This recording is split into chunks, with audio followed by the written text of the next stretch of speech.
अस्सलाम वालेकुम guys, welcome to my new vlog after a long time and उम्मीद है आप सब खैरियत से होंगे।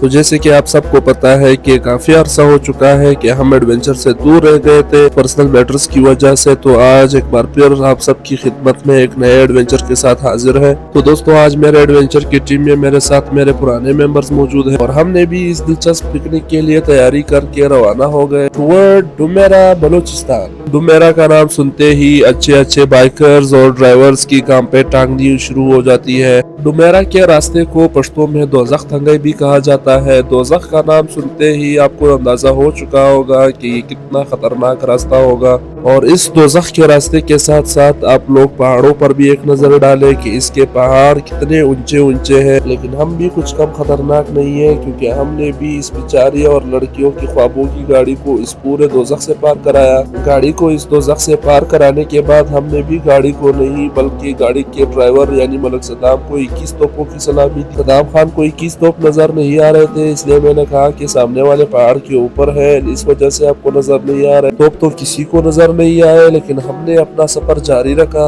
और अच्छे खासे रास्ते को पार करने पर डुमेरे के खूबसूरत पानी का सिलसिला भी शुरू हो गया, जो कि नीचे चश्मे की सूरत में आप लोगों को नजर आ रहा है। बस कुछ और जहमत करने पर हम लोग अपने मंजिल मकसूद पर पहुंच गए और गाड़ी को पार करते ही अपना वथाक बना लिया।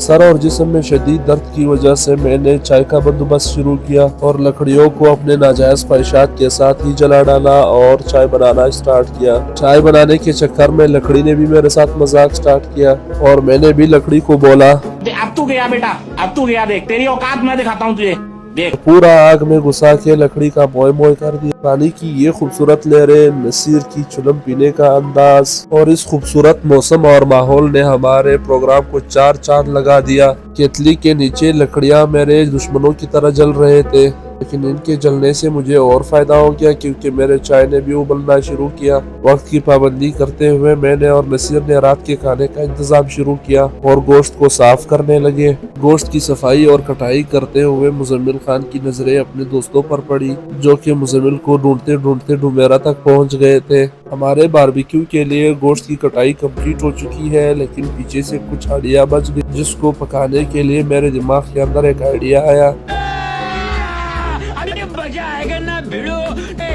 और आइडिया के साथ टिन का बोतल ढूंढते ही मेरे साथी बोले, लेकिन ये साला कर क्या रहा है यहाँ पे?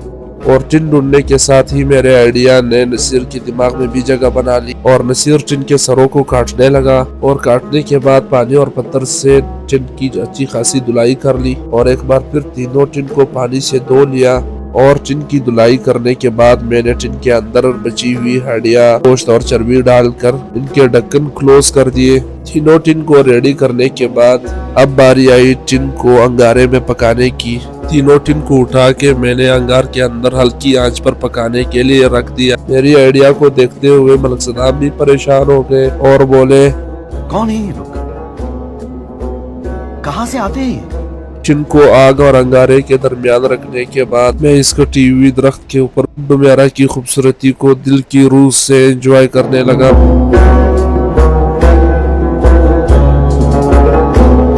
अब हमारे बारबेक्यू के गोश्त ने भी मसाले अच्छी तरीके से जज्ब कर लिए थे और बारबेक्यू बनाने की बारी आ गई। हमारे बारबेक्यू के धुएं की खुशबू के साथ साथ यहाँ के सारे पिकनिक पॉइंट से बारबेक्यू की खुशबू आ रही थी। बारबेक्यू बनाने के लिए सब साथियों ने बारी बारी अपने पंखे की ड्यूटी निभाई और इसी तरह मैंने भी अपनी बारी पर पंखा उठाया और अपने पेट की पूजा करने के लिए रोजी हलाल किया। बस इतने में मैंने भी अंगारे के अंदर रखे हुए टिन को अंदाजे के टाइम के साथ निकाले और टिन को सरप्राइज के साथ खोलते ही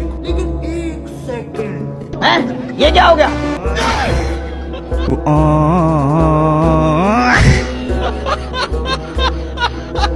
और बस मेरे आइडिया ने मेरे मेहनत पर पानी फेर दिया और आहिस्ता आहिस्ता अंधेरा भी छाने लगा और हमने भी लाइट का बंदोबस्त करके दस्तरखान बिछाया और गर्मा गर्म लजीज और मजेदार बारबेक्यू को एंजॉय करने लगे। और माशाल्लाह से बारबेक्यू इतना ज्यादा मजेदार बना हुआ था जिसका अंदाजा आप लोग वीडियो से भी ले सकते हैं। खाने को खत्म करने के बाद अल्हम्दुलिल्लाह पढ़ के सब्ज चाय वो भी बिना चीनी के साथ एक बार फिर माहौल गर्म कर दिया। पानी की खूबसूरत लहरों और आवाज के साथ आप آپ لوگ ماحول کا اندازہ لگا سکتے ہیں۔ پروگرام اور ماحول کو انجوائے کرتے ہوئے رات کے 2 بج گئے اور ہم بھی آہستہ آہستہ بور ہونے لگے، لیکن مزمل اور نصیر نے of line carrom board start کر کے بوریت کو شکست دے دی، لیکن آہستہ آہستہ ہمارے آس پاس کے ہمسائے بھی خاموش ہونے لگے۔ بس اسی خاموشی کے ساتھ رات کے 3 بج گئے اور ہم بھی سونے لگے۔ سونا کیا تھا، بس صبح تک اپنے آپ کو تھوڑا ریلیکس کرنا تھا۔ تھوڑی دیر آنکھیں بند کرنے کے بعد روشنی بیچ آ گئی اور ساتھی لوگ بھی الحمدللہ خواب خرگوش سے بیدار ہو گئے، لیکن یہاں میری نظر ایک بار پھر مزمل کے دوستوں پر پڑی، جو کہ شام سے لے کر صبح تک مزمل کو یاد کر رہے تھے، اور مزمل کے چہرے سے بھی لگ رہا ہے کہ ان کو اپنے ساتھیوں کے بارے میں زیادہ فکر ہے۔ بس میں نے بھی اپنے ساتھیوں کو جوائن کر دیا۔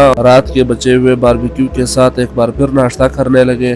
ناشتے کو انجوائے کرنے کے بعد ہم نے پہاڑ کی طرف جانے کی تیاری کر لی اور میں نے بھی اپنے ہائیکنگ کی ساتھی کو جوائن کیا، یعنی میرے ہائیکنگ کی اسٹک کے ساتھ پہاڑ کی طرف روانہ ہو گئے۔ پہاڑ کی طرف جانے کے لیے ہم نے سیدھا پانی کا راستہ اختیار کیا، کیونکہ یہاں پر پہاڑ کے اندر جانے کے بعد آپ کی ملاقات صرف اور صرف پانی سے ہی ہوگی، جیسے کہ میرے شروع کے کلپ سے آپ کو نظر آ رہے ہیں۔ اور اسی پانی کے ساتھ سفر کرتے کرتے ہم لوگ ڈومیرا کے ڈوول آبشار تک پہنچ گئے، جو یہاں کا سب سے خوبصورت اور پرانا آبشار ہے، اور اس خوبصورت آبشار کے صاف اور ٹرانسپیرنٹ پانی کو دیکھتے ہی میرے موبائل کا بھی دل نہیں بھرا اور سیدھا اندر جانے لگا۔ موبائل کے اوپر آتے ہی نصیر اپنے خیالوں میں گم ہو گیا تھا۔ خیالوں کو ڈھونڈتے ڈھونڈتے نصیر اپنے 32 کے 32 دانت پانی کے اندر چھوڑنے کے چکر میں تھا، لیکن اللہ نے بچا لیا۔ پہاڑ کے اندر جاتے ہی ہماری ملاقات قدم قدم پر اس طرح کے خطرناک غاروں کے ساتھ ہوتی ہے، جو ہمارے ایڈونچر کو اور خطرناک ایڈونچر بنا دیتی ہے۔ بس اسی راستے سے ٹریکنگ کرنے پر گرمی نے بھی ستانا شروع کی، لیکن ہم بھی کہاں رکنے والے تھے، سیدھا پانی میں چھلانگ مار دیا اور بس گرمی کو شکست دیتے ہی ہم نے واپسی کی تیاری کر لی، اور تھوڑی دیر میں اسی پانی کے ساتھ سفر کرتے ہی ہم لوگ واپس نیچے آ گئے اور کپڑے وغیرہ چینج کرتے ہی گھر کی طرف روانگی اختیار کی۔ اور گھر پر جانے کے لیے ہم نے دوزخ تنگی والا راستہ چھوڑ کر کے ہرنائی والا راستہ چنا اور پورے 5 گھنٹوں کا سفر کر کے الحمدللہ خیر خیریت سے گھر پہنچ گئے۔ تو امید ہے یہ ولاگ آپ لوگوں کو پسند آیا ہوگا۔ ولاگ کو لائک کرنا، کمنٹ کرنا، شیئر کرنا اور چینل کو ضرور سبسکرائب کرنا۔ اللہ حافظ۔